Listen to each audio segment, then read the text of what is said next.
161, 5 menit, di rumah sakit LH. Setelah Damar dan yang lainnya tiba di rumah sakit, Damar mengambil inisiatif membantunya mengurus administrasi untuk UGD saat melihat luka Maudy. Segera, anaknya pun dibawa oleh perawat, dan Damar menemani Maudy untuk membalut lukanya. Untung saja lukanya tidak parah. Setelah beberapa saat, akhirnya kepalanya telah selesai dibalut dengan perban, kemudian dia mengenakan masker dan kacamata hitam. Bagaimanapun juga, dia tetap saja seorang selebriti. Untuk tidak menimbulkan keributan yang tidak diinginkan, dia lebih baik tetap menyembunyikan identitasnya. Setelah selesai dengan perbannya, dia dengan cepat berjalan menuju ke bangsal. Melihat anaknya sudah diinfus dan kondisinya sudah stabil, dia pun menghela napas lega. Dia bangkit dan menatap Damar, "Aku sungguh berterima kasih banyak padamu. Ini bukan apa-apa, aku hanya merasa Yuki itu terlalu pintar berakting dan aku tidak tahan melihatnya. Karena itu aku hanya sekalian membantu saja, jadi kamu tidak perlu khawatir tentang itu," Damar berkata sambil melambaikan tangannya. "Tapi untuk masalah Yuki, kompensasi mobil itu pasti tidak akan murah, jadi kamu harus mempersiapkan dirimu." Ekspresi wajah Maudy sedikit berubah. "Menurut kamu berapa biaya kompensasinya?" "Mungkin sekitar 1 miliar, kata Damar. "Jumlah ini tentu bukanlah masalah besar bagi selebriti seperti mereka, terutama yang sudah populer." Namun, Damar cukup terkejut saat melihat tubuh Maudy sedikit gemetaran saat mendengar jumlah itu dan berkata, "Sebanyak itu? Kamu tidak uang punya sebanyak itu?" Damar bertanya dalam keterkejutannya. "Aku." Maudy menghela napas dan berkata, "Untuk aku yang dulu, jumlah ini memang tidak seberapa, tapi aku yang sekarang sebenarnya sudah tidak punya begitu banyak uang." Sekitar 1 miliar, di tengah pembicaraan mereka, terdengar sebuah suara datang dari pintu bangsal. "Maaf, yang mana saudari Maudy Amelia?" Maudy buru-buru berdiri, menurunkan kacamata hitamnya dan berkata, "Saya Maudy Amelia." Pria berjas putih menatapnya sekilas, kemudian melihat lagi keluar bangsal dan berkata dengan sopan, "Mereka ada di sini." Segera, Damar melihat sosok tinggi yang berjalan ke arahnya, dan diikuti oleh Samuel di belakangnya. Selain itu, ada juga beberapa pengawal yang mengikuti. Setelah mereka berjalan masuk ke dalam bangsal, Yuki menurunkan kacamata hitamnya dan saat dia melihat Damar, keningnya sedikit mengerut. Dia menatap Damar dan bertanya, "Pak Damar, aku dengar dari orang Navis Group bahwa kamu adalah asisten dari Pak Binar. Apa kamu sedang membantu Pak Binar saat melakukan penawaran 50 miliar saat itu?" Ekspresi Damar sedikit berubah. Jelas bahwa Yuki dan beberapa orang dari anggota senior Navis Group punya hubungan, dan dia telah menelepon untuk menanyakan beberapa hal terkait situasi Damar. Damar berkata sambil mengelus hidungnya, "Bisa dibilang begitu, memangnya kenapa?" "Tidak apa-apa," Yuki melirik Damar kemudian berkata, "Aku hanya ingin memberitahumu untuk jangan terlalu mencampuri urusan yang tidak ada hubungannya denganmu. Jika kamu kehilangan pekerjaan, bukankah itu akan sulit? Meski posisi ayahmu adalah wakil direktur di Navis Group, tapi itu hanya jabatan belaka, dan tidak akan bisa melindungimu." Alis Damar sedikit terangkat. Yuki sedang mengancamku. Dia juga telah merasakan bahwa Yuki ini cukup realistis. Sebelumnya, saat dia belum mencari tahu tentang Damar, nada bicaranya terhadap Damar sangatlah berbeda. Sekarang, setelah dia telah memeriksanya, nada bicaranya sudah sepenuhnya berbeda, dan nada bicara saat ini penuh dengan arogansi dan penghinaan. Setelah mengatakan itu, dia mengulurkan tangannya pada orang di belakangnya, kemudian Samuel segera mengambil sebuah kertas dan memberikannya pada Yuki. Yuki mengambilnya dan meletakkannya di hadapan Maudy sambil berkata dengan datar, "Ini diurus oleh pihak polisi. Mobilku sudah diderek ke bengkel 4S, dan sepertinya banyak yang harus diperbaiki. Aku membeli mobil ini dengan harga 20 miliar. Aku juga tahu situasimu, jadi aku tidak akan mempersulitmu. Kamu cukup bayar 2 miliar saja. Ini seharusnya tidak sulit untuk Kak Maudy, bukan?" Ekspresi wajah Maudy berubah. Dia tersenyum masam dan berkata pada Yuki, bukankah ini terlalu mahal? Bagaimana dengan asuransi? Aku tidak punya waktu untuk mengurus asuransi denganmu." "Kenapa, Maudy? Kamu berkecimpung di industri hiburan sudah begitu lama, dan dulu sempat sangat populer. Sekarang kamu bahkan tidak bisa membayar 2 miliar. Tanya Yuki. Damar mengerutkan keningnya dan berkata, "Kita lakukan saja sesuai prosesnya. Mobilmu punya asuransi, dan kecelakaan mobil tak terduga ini. Sepertinya ini tidak ada urusannya denganmu." Yuki berkata dengan datar, "Namamu Damar, bukan? Aku sudah memperingatimu tadi, sekalian saja aku katakan padamu, aku bukan hanya kenal dengan perusahaan kalian, aku juga sudah membahas masalah endorsement dengan Navis Group belakangan ini, dan pada saat bersamaan aku juga melakukan kerja sama dalam perfilman. Kamu yang hanya asisten direktur bisa dipecat kapan saja jika aku mau dan aku hanya perlu mengatakannya." "Begitu ya?" Damar tersenyum, "Jika aku tidak salah menebak, kalian kali ini sengaja bukan mengemudi di depan, kemudian saat menyadari mobil di belakang adalah milik Maudy, kalian jadi sengaja melaju dengan kecepatan yang tidak stabil, kadang cepat dan kadang lambat, untuk membuatnya tidak nyaman. Lalu saat dia ingin menyalip, kalian sengaja menghadangnya. Kamu jangan bicara sembarangan." Pandangan Yuki sedikit terguncang. Damar tertawa, "Begini saja, semuanya saling mengalah sedikit. Maudy membesarkan anak ini seorang diri tidak mudah, jadi lepaskan saja tanggung jawabnya untuk kejadian ini." "Lepaskan? Atas dasar apa?" Yuki mendengus, memandang Damar dengan jijik dan berkata, "Jika lukisan waktu itu adalah milikmu sendiri, mungkin saja aku bisa menghormatimu sedikit, dan menganggap kompensasi ini lunas karena 2 miliar bagiku hanyalah hal sepele seperti membalikkan telapak tangan. Aku bisa mendapatkannya hanya dengan bernyanyi 2 buah lagu di atas panggung, tapi sayang sekali, kamu hanya seorang asisten kecil di Navis Group. Sambil berbicara, dia melihat ke arah Maudi dengan ekspresi tidak senang, dan berkata, Kak Maudi, mungkin saja. Jika kamu berlutut padaku, dan meminta maaf dengan baik, mungkin, bisa saja aku menganggap kompensasi ini lunas. Maudi mengerutkan keningnya, ada masalah apa di antara mereka berdua sebelumnya? Damar tidak tahu dengan jelas, tapi Yuki yang memasang wajah polos di depan banyak orang, dan tampangnya yang kejam saat di belakang semua orang itu, membuat Damar merasa sedikit jijik. Damar berkata dengan datar, aktingmu ternyata memang bagus. Kemampuanmu berakting di depan semua orang memang tidak buruk, dan aku juga tidak punya kemampuan apapun. Tapi untuk membuat Navis Group untuk tidak bekerja sama denganmu, seharusnya masih bisa kulakukan. Yuki berkata dengan jijik, dengan statusmu sebagai asisten direktur. Lelucon yang bagus. Damar terkekeh. Dia mengambil ponselnya dan mencari nomor telepon Binar. Saat itu, Yuki juga mengambil ponselnya, dan berkata sambil melihat ke arah Damar, pekerjaanmu sudah tidak ada. Hampir pada waktu yang bersamaan, mereka melakukan panggilan masing-masing. Dengan cepat, panggilan Yuki tersambung, kemudian dia berbicara dengan nada manja, Pak Andre, orang bernama Damar di perusahaan kalian yang sebelumnya aku minta padamu untuk mengeceknya, yang asisten direktur itu, dia selalu menargetkanku dan membuatku susah. Iya, pecat saja dia. Yuki menatap Damar, kemudian berkata sambil tertawa dingin, aku bisa menurunkan biaya endorsement sedikit. Baik, muah. Dengan begitu, dia menutup panggilannya, dan menatap Damar dengan pandangan provokatif, habislah kamu. Di samping, ekspresi Maudi juga ikut berubah. Damar sudah menolong anaknya, dan jika dia kehilangan pekerjaan karena hal ini, dirinya tidak tahu harus berkata apa. Aku akan berlutut. Damar menahannya, kemudian bertanya pada orang di dalam telepon, kenapa kamu lama sekali mengangkat telepon? Aku sedang mengurus masalah keluarga Ardiansyah. Jeffrey datang memohon kepadaku seperti seorang cucu saja, Binar berkata sambil terkekeh. Kenapa? Ada masalah? Perusahaan sedang membahas endorsement dengan Yuki Shinaga. Tanya Damar, memang ada. Dia akan melakukan endorsement untuk perhiasan perusahaan kita, lalu perusahaan juga berinvestasi pada pembuatan film yang berniat menggunakannya sebagai pemeran utama wanita. Dia sangat populer, punya penggemar yang banyak, dan orangnya juga cantik. Kenapa? Kamu suka dengannya? Mau aku aturkan pertemuan dengannya dan mencicipinya? Binar berkata dengan ekspresi cabul. Damar, kemudian dia menatap ke arah Yuki dan tertawa kecil, itu tidak perlu. Jika kontraknya masih belum ditandatangani, langsung ganti saja dia dengan yang lain. Binar terdiam sejenak, kemudian mengangguk dan berkata, baik, akan aku urus. Berikan aku 5 menit. Selesai berbicara, Damar menutup panggilan itu.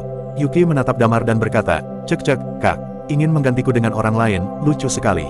Damar tersenyum padanya, 5 menit. Bersambung, 162, dia sungguh dapat melakukannya. Di dalam bangsal, anak itu masih diinfus. Maudi berdiri di samping kasur dengan ekspresi rumit. Di hadapannya, Yuki yang mengenakan kacamata hitam masih tetap dengan tampangnya yang arogan, mendengus dan berkata sambil menatap Damar, 5 menit. 5 menit untuk mengabarkan kamu menerima panggilan dari bagian personalia perusahaan.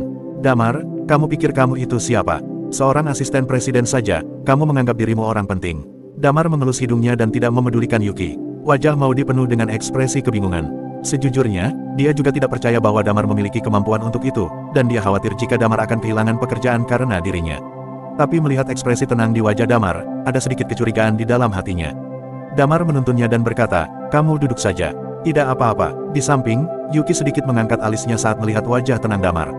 Tapi kemudian, dia menggelengkan kepalanya lagi dan berkata di dalam hati, pasti karena alasan psikologis. Dia tidak mungkin punya kemampuan sebesar itu. Lagi pula, bahkan jika dia punya kemampuan sebesar itu, aku hanya akan kehilangan 1 endorsement dan 1 film saja, dan dampaknya juga tidak begitu besar bagiku. Setelah berkata demikian di dalam hati, dirinya telah lebih tenang. Seiring berjalannya waktu, suasana di bangsal menjadi sedikit aneh. Saat ini, waktu 5 menit menjadi sangat pelan dan lama. Setelah melewatinya dengan tidak mudah, tepat pada saat itu, ponsel Yuki tiba-tiba berdering. Yuki melihat tampilan ponselnya yang menunjukkan tulisan Navis Group, Pak Andre, dan ponsel Damar justru tidak berbunyi sama sekali. Senyum mereka di wajah Yuki, dia menatap Damar dan berkata, 5 menit sudah berlalu. Sekarang sepertinya kamu akan dipecat. Benar? Menurutnya, Pak Andre meneleponnya adalah untuk memberikan kabar baik. Dia mengangkat panggilan itu kemudian berkata sambil tersenyum, halo, Pak Andre. Di telepon, Pak Andre menghela napas dan berkata, Yuki, maaf sekali. Aku menghubungimu untuk mengabarkan bahwa barusan Pak Binar sendiri yang memberikan perintah, dia menyuruh untuk membatalkan kerjasama denganmu, termasuk endorsement dan film. Navis Group berencana untuk tidak menggunakanmu lagi. Apa? Ekspresi Yuki langsung berubah sambil berteriak. Endorsement itu memang hal kecil. Faktanya, dia melakukan endorsement untuk produk Navis Group bisa dianggap hanya tambahan, karena yang paling menguntungkan baginya adalah film dari Navis Group ini, dengan perusahaan produksi dan direktur yang besar dan terkenal. Dia juga sudah melihat naskahnya, dan sepertinya saat rilis akan menjadi film yang sangat laris. Pak Andre, Yuki sedikit panik dan dia segera berkata, apa mungkin terjadi kesalahan? Kenapa bisa benar-benar tidak menggunakanku lagi? Pengaruhku ada dalam hal ini, dan kerjasama kita adalah situasi yang menguntungkan kedua belah pihak. Aku juga tidak bisa apa-apa karena Pak Binar sendiri yang memberi perintah, Pak Andre berkata dengan tidak berdaya. Aku masih ada urusan, jadi sampai nanti. Pak, Yuki masih ingin berbicara, tapi Pak Andre sudah memutuskan panggilan dan terdengar suara tut-tut-tut dari ponselnya. Di samping, Samuel langsung bergegas untuk bertanya, apa yang terjadi? Nafis, Group, benar-benar membatalkan endorsement dan filmku, gumam Yuki. Jelas saja dia sedikit terkejut. Demi film ini, dia dengan khusus mengosongkan jadwalnya. Tapi karena sekarang filmnya sudah dibatalkan, kerugian ini tidaklah sedikit baginya. Mendengar perkataan ini, Maudi juga tercengang, dan hampir semua orang memandang ke arah Damar. Damar berdiri di sana dengan tenang dan mengusap hidungnya, lalu mengangkat bahu, sekarang kamu sudah boleh keluar. Damar, wajah Samuel terlihat penuh amarah. Kamu harus membayar ganti rugi. Rasa jengkel Yuki telah menjadi amarah, dan dia menatap Maudi sambil berkata, 2 miliar, kamu harus memberikannya padaku sekarang juga dan tidak boleh kurang sepeser pun. Jika tidak, aku tidak akan membiarkanmu begitu saja. Proses dan asuransi yang harus diurus lakukan saja sebagaimana mestinya. Dan kompensasi yang harus diberikan padamu, akan dibayarkan tidak kurang sepeser pun. Di sini adalah rumah sakit, apa kamu begitu ingin membuat keributan di sini? Kata Damar, kemudian mengambil ponsel dan berkata, kamu buat keributan juga bagus, biar aku rekam kepolosanmu yang hanya pura-pura itu, kemudian kusebarkan di internet, supaya para penggemarmu yang tercinta bisa melihat sebenarnya wanita jahat seperti apa kamu. Melihat Damar yang mengambil ponsel, ekspresinya langsung berubah. Samuel berkata dengan sangat marah, kamu berani. Kak Samuel, sudahlah, kata Yuki. Damar, kamu sungguh hebat, tapi bukankah kamu hanya bergantung pada dirimu yang sudah dibantu Binar?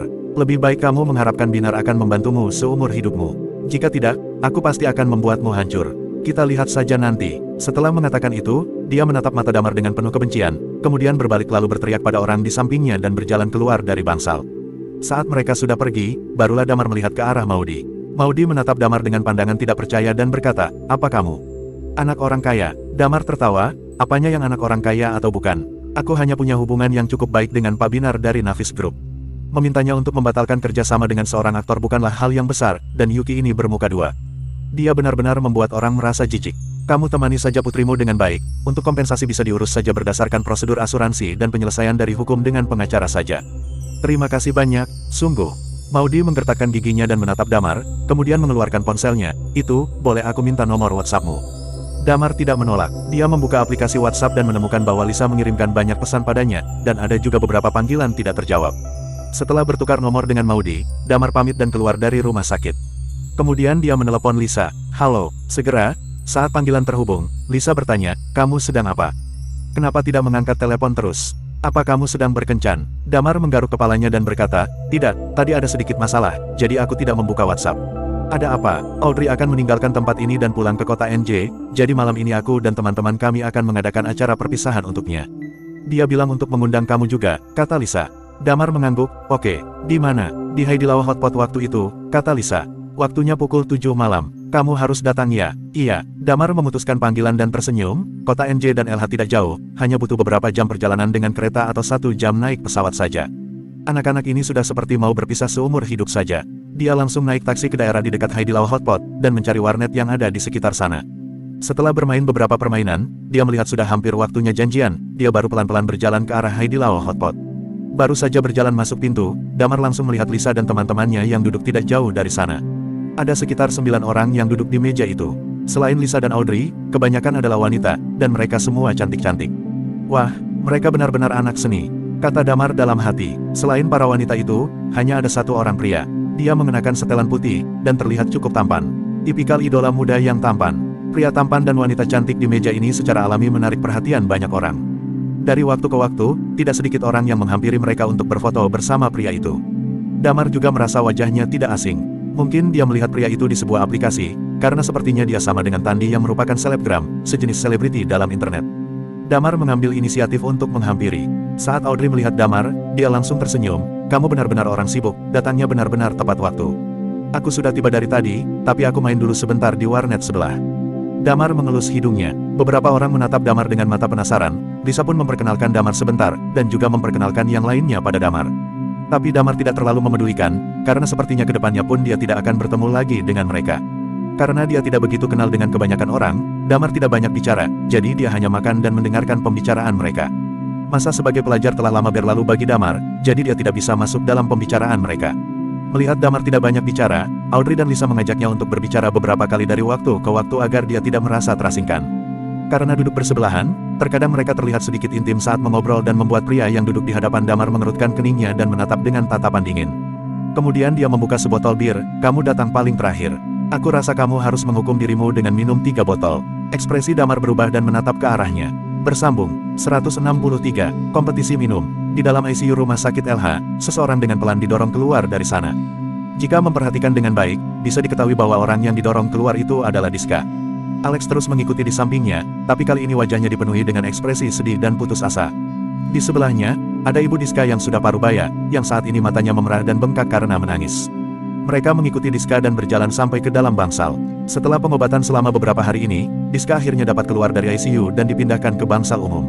Setelah semuanya beres dan tenang, Diska dengan perlahan membuka matanya lalu menatap Alex dan wanita parubaya itu. Kemudian dia berkata dengan suara lemah, "Ayah, Ibu.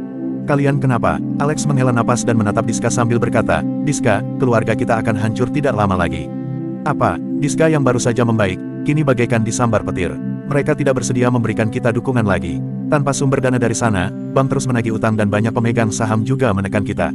Wajah Alex menunjukkan ekspresi lelah dan berkata, "Mungkin tidak akan bisa bertahan hingga 1 bulan, dan kita harus melaporkan kebangkrutan." "Mustahil, mustahil." Kepala Diska rasanya hampir pecah. Dia sebelumnya adalah anak orang kaya di LH. Dia terluka, baru saja bangun tidak lama dan akan segera pulih. Dia masih belum mencari tahu bagaimana dia bisa mengalami kecelakaan mobil, dan masih belum membalas orang yang membuatnya mengalami kecelakaan itu. Tapi ayahnya justru memberitahu bahwa keluarga mereka sudah bangkrut. Bangkrut? Ini berarti dia akan menjadi orang miskin dan semua orang yang pernah disinggungnya akan dengan gila-gilaan datang padanya untuk balas dendam. Dia tidak bisa mendapatkan Gladys lagi. Memikirkan semua ini, rasanya dia sudah mau gila. "Ayah pasti sedang bercanda denganku." Diska segera berkata sambil menggelengkan kepalanya. "Hah, aku sudah siapkan sedikit uang tunai untuk kalian. Dalam 2 hari ini kamu pergilah ke luar negeri bersama ibumu, meski lukamu belum pulih sepenuhnya." Selesai mengatakan kalimat ini, wajah Alex penuh dengan ekspresi kelelahan yang tiada habisnya. Diska berbaring di atas ranjang dan pikirannya kacau. Pada waktu yang bersamaan, di sebuah restoran kecil dan murah yang sangat terpencil di LH, meskipun ini hanya sebuah restoran kecil dan murah, tapi bisnisnya sangat bagus dan ramai. Di tengah ruangan, seorang pria parubaya yang mengenakan jaket windbreaker sedang duduk. Dia mengenakan sarung tangan dan di hadapannya ada beberapa hidangan, tapi pria itu tidak menyentuhnya sama sekali.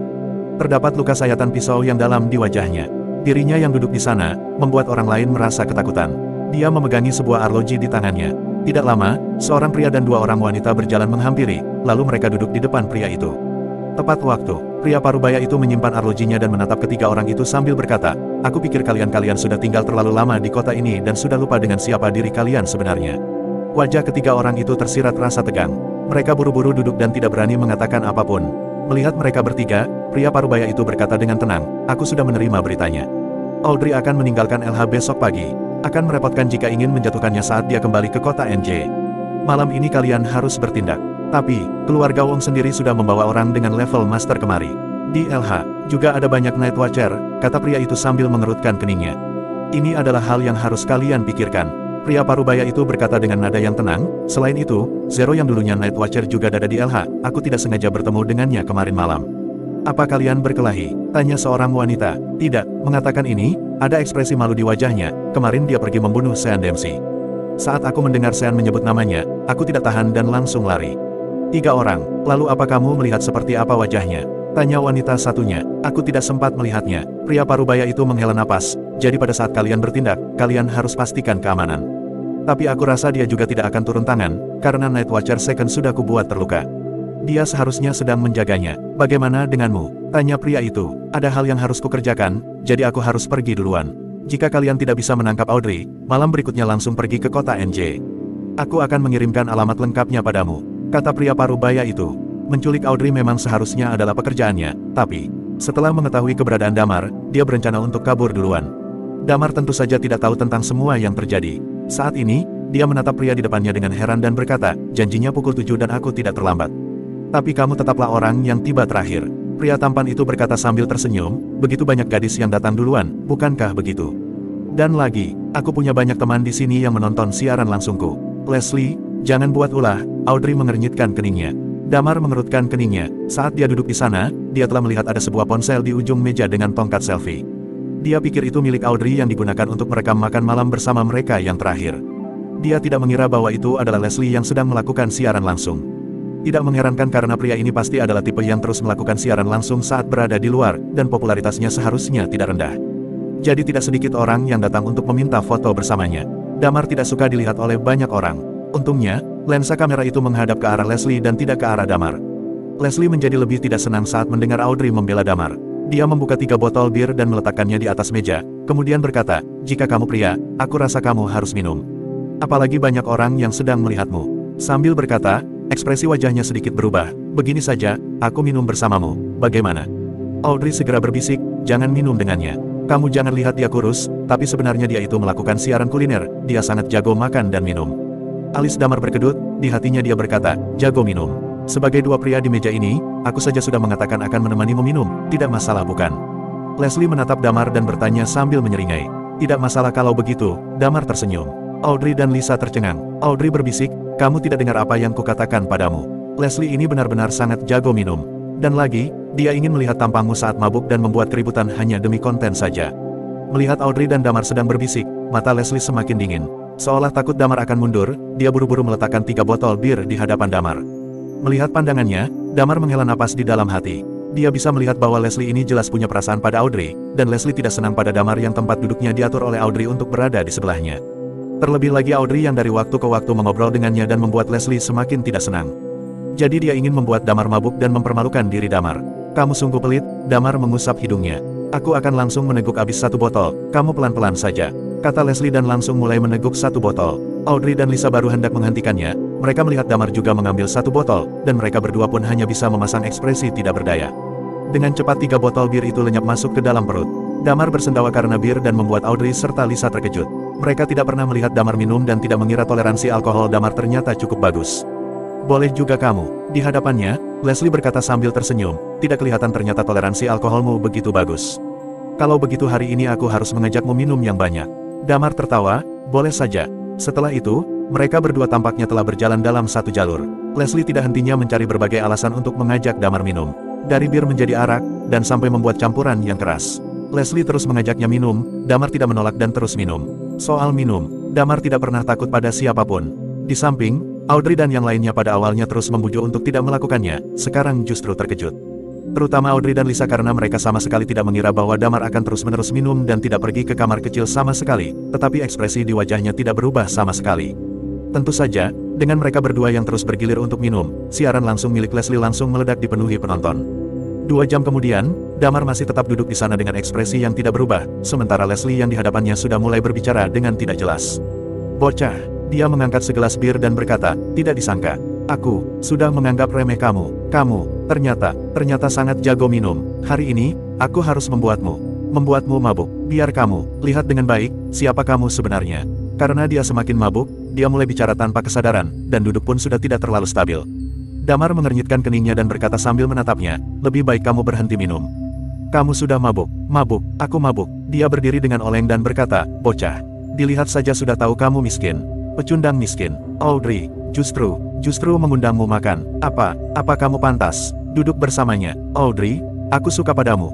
Jadilah pacarku." Di hadapannya, Damar hampir tertawa dengan lepas. Audrey tampak malu dan menatap Damar dengan marah.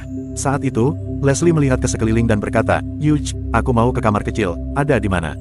Setelah mengatakan itu, dia menatap Audrey lagi dan berkata, "Audrey, tunggu setelah aku dari kamar kecil, aku akan menyatakan perasaanku lagi padamu. Hari ini, aku akan membawamu ke hotel." "Leslie, kamu sudah mabuk. Cepat pulang dan matikan siaran langsungmu itu," kata Audrey. Seseorang pergi mengambil ponsel itu, dan saat itu siarannya sudah meledak dipenuhi penonton. Jelas bahwa Leslie sudah sepenuhnya mabuk. Dia berdiri dengan oleng dan melihat sekitar. Karena tempat mereka ada di samping, dia berjalan ke jendela dan berkata, "Aku mau buang air kecil, kalian minggir sebentar." Apa yang terjadi di sini dengan cepat menarik perhatian semua tamu lainnya.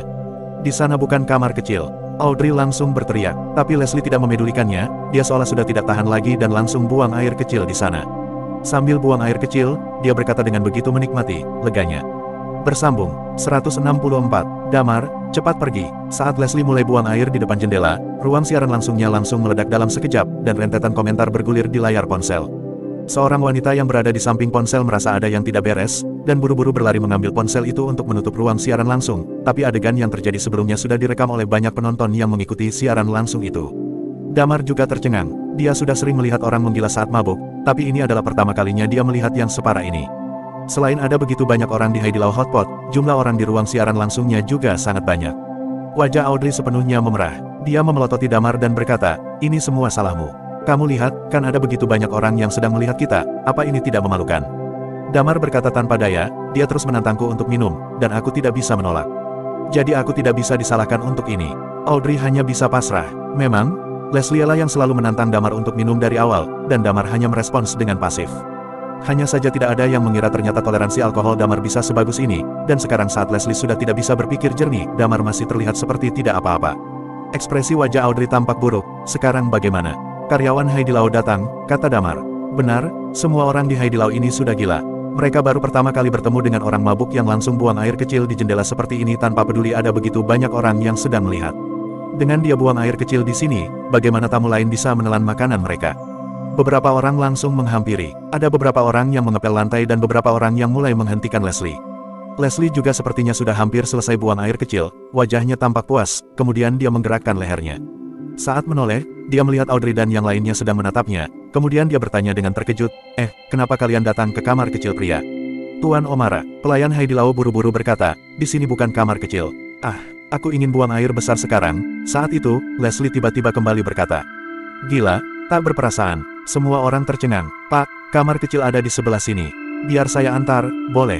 Karyawan restoran hampir meledak. Tadi sudah buang air kecil, dan bocah ini masih mau buang air besar di hadapan khalayak ramai. "Di sini, kamar kecil," kata Leslie tiba-tiba. "Kamu tahu tidak, aku ini siapa? Hari ini aku maunya di sini. Biar kata raja datang pun, aku tetap mau buang air di sini." Pelayan segera menghentikannya. Tepat pada saat itu, wajah Leslie penuh dengan ekspresi sangat puas dan menikmati, kemudian bau busuk pun tercium dari tubuhnya.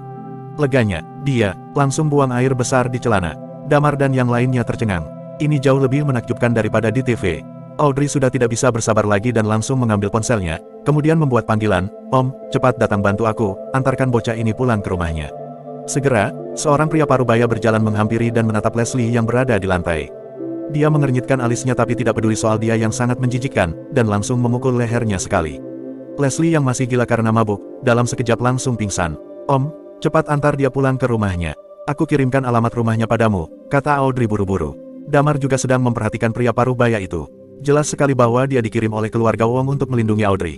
Mendengar perkataan Audrey, pria itu mengerutkan keningnya.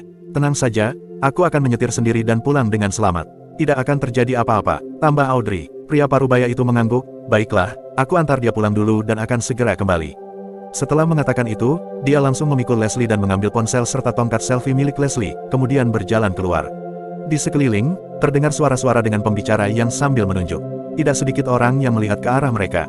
Audrey juga merasa sudah tidak betah di sana dan segera pergi untuk membayar, kemudian menarik Lisa dan yang lainnya untuk keluar dari sana.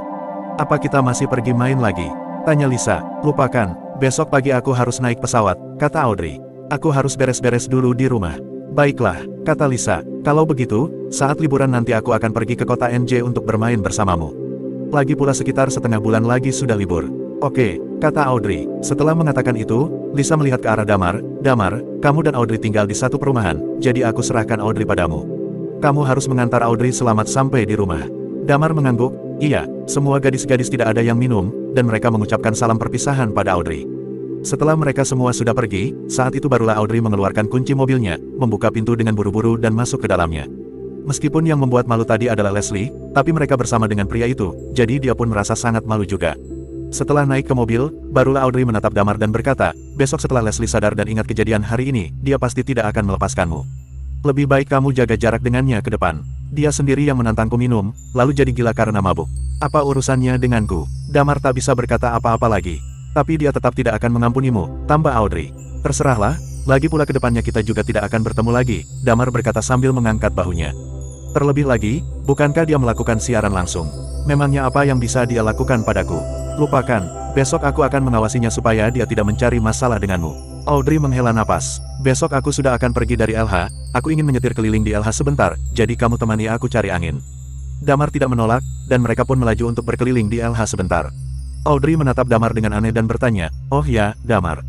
Kamu bukan orang dari dunia bawah." Mulai lagi, Damar mengusap hidungnya dan berkata, "Aku tidak mengerti apa yang kamu katakan." "Cih, tidak asyik," kata Audrey. "Lupakan, ayo pulang." Saat itu, jam sudah menunjukkan sekitar pukul 11 malam. Mereka melaju menuju ke parkiran bawah tanah di perumahan. Baru saja mereka hendak turun dari mobil, pandangan Damar sedikit bergerak, sementara Audrey, ekspresi wajahnya justru berubah dengan cepat dan berkata, "Damar, cepat pergi." Hah, detik berikutnya, ada 3 sosok manusia yang bergegas menghampiri mereka. Rang, sebuah tongkat besi yang besar langsung mengenai kaca depan mobil, dan kaca itu pun langsung pecah berkeping-keping. Damar dan Audrey langsung membuka pintu dan melompat keluar dari mobil. Dalam sekejap, 2 wanita muncul dari kedua sisi sambil memegang belati dan menyerang ke arah Audrey. Ekspresi di wajah cantik Audrey berubah, tapi dia tidak menunjukkan ekspresi panik. Gelombang udara berdesir di tubuhnya, dan dia pun meloncat dari lantai dan turun di atas mobil. Sedangkan di sisi lainnya, pria yang memegang tongkat besi langsung menuju ke arah Damar. "Berhenti," teriak Audrey. "Jangan sentuh dia, aku akan ikut dengan kalian." Di samping, pandangan Damar sedikit bergerak. Dia tidak menyangka jika Audrey akan memilih pergi dengan mereka demi melindungi dirinya. Gadis kecil ini cukup loyal juga. "Cek-cek, Nona Wong, apa ini pacarmu? Seleramu memilih pria tidak cukup bagus." Pria kekar itu melihat Damar sambil tersenyum dan berkata, "Sayang sekali, dia sudah melihat kami, jadi dia harus mati." Wajah Audrey berubah, dan pada saat itu, tongkat besi pria kekar itu kembali diangkat. "Damar, jangan bengong saja, cepat lari."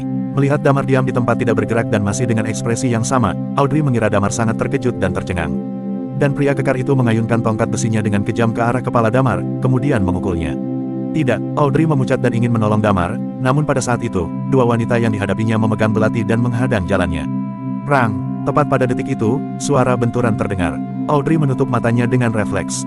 Sedangkan 3 orang lainnya, pada saat itu pupil mata mereka mengecil. Pria kekar itu menatap Damar yang berada di hadapannya dengan cemas, dia menyadari bahwa tongkat besi yang diayunkan tadi telah ditangkap oleh Damar. Pada saat yang bersamaan dia melihat sudut bibir Damar yang menunjukkan sebuah senyuman. Rang, detik berikutnya, Damar memukul langsung pada kepalanya. Bersambung, 165, peringatan. Damar melemparkan 1 pukulan dan langsung mengenai perut pria kekar itu. Pupil mata pria kekar itu tiba-tiba membesar, dan kemudian pembuluh darah di matanya pecah. Rang, punggungnya bagaikan ditembak oleh peluru, dan bajunya berlubang.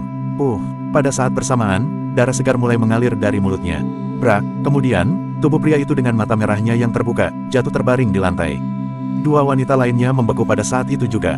Dalam hitungan detik, konsep macam apa ini? Di antara mereka bertiga, pria ini memiliki kekuatan bertarung yang paling kuat, dan mereka berdua sedikit lebih lemah. Pria berotot ini setara dengan tingkatan pembunuh Gold Card di Red Lotus. Level seperti ini di dunia bawah juga pastinya setara dengan status Master, sedangkan di hadapan Damar, dengan 1 pukulan saja, dia sudah jatuh di lantai. Yang terpenting adalah prosesnya yang tidak terlalu mengejutkan karena hanya 1 pukulan saja yang dilemparkan. Pria berotot itu juga tidak terlempar mundur beberapa meter. Tapi semakin dia tidak terlempar mundur, ini semakin menunjukkan seberapa menakutkannya Damar. Ini menunjukkan pengendalian kekuatan Damar sudah sangat luar biasa. Kedua wanita itu saling pandang dan saat itu, sebuah ide muncul di kepala mereka pada saat bersamaan. Lari, tapi jelas, Damar tidak akan memberikan kesempatan untuk mereka. Saat Audrey melihat pukulan itu, dia refleks menutup matanya. Tapi jeritan yang dia bayangkan tidak terdengar, dan suara yang terdengar justru suara, brak, dan dia pun membuka matanya. Namun, apa yang ada di hadapannya membuatnya tercengang. Pria berotot itu terbaring di lantai, kemudian dia melihat Damar keluar dalam sekejap mata untuk mengejar 2 wanita yang hendak melarikan diri itu. Tiba-tiba pakaian mereka ditarik dan mereka terlempar ke belakang. Kedua wanita itu jatuh di lantai pada saat yang hampir bersamaan, dan sebelum mereka sempat bangun, Damar sudah meraih belati di tangan mereka. Lalu kedua belati itu menyentuh leher mereka. "Jangan bergerak," kata Damar dengan nada malas. Audrey menyaksikan adegan itu dengan kaget. Dia sendiri sudah termasuk jago di antara orang biasa, tapi saat dia menyaksikan setiap gerakan Damar, dia dapat menebak bahwa Damar sangatlah hebat, dan jauh lebih hebat dari dirinya sendiri. Dan sepertinya masih jauh lebih kuat dari orang yang diatur keluarganya untuk melindungi dirinya. Setidaknya dia ada di level puncak. Gumamnya dalam hati, "Jangan bengong di sana, kemari dan bantu aku," kata Damar sambil tersenyum padanya. Saat itu barulah Audrey bangun dari pikirannya dan segera menghampiri. Damar menyerahkan 1 belati padanya dan berkata, "Pegang dia. Aku akan menelepon untuk memanggil orang membereskan mereka." Setelah mengatakan itu, dia mengeluarkan ponsel dan menelepon Lilia dan berkata, "Parkiran bawah tanah lantai pertama. 3 orang menyerang Audrey Wong sudah kuurus. Datanglah dengan cepat untuk membereskan mereka." Melihat Damar membuat panggilan itu, mata Audrey berkedip dan bertanya, "Kamu adalah Night Watcher?" Jelas Audrey tahu keberadaan Night Watcher, dan tahu jika Night Watcher melindunginya secara diam-diam. Jadi setelah melihat Damar melakukan panggilan itu, tidak sulit baginya untuk menebak. Damar tersenyum padanya dan berkata, "Set, jangan katakan itu pada siapapun." Audrey menatap Damar dengan tatapan kosong, dan kemudian, ada sedikit kegembiraan di matanya. Saat mendengar Damar adalah Night Watcher, raut wajah kedua wanita itu berubah. Salah satu dari mereka buru-buru berkata, "Kami salah, kumohon, lepaskan kami. Kami juga dipaksa dan tidak berdaya. Kami biasanya tinggal di kota, dan kali ini jika kami tidak menculiknya, kami akan dibunuh. Aku bodoh jika percaya omonganmu." Damar mengatupkan bibirnya dan mengabaikan perkataan kedua wanita itu. 2 menit berlalu, sosok Lilia dan Nidia muncul di parkiran itu.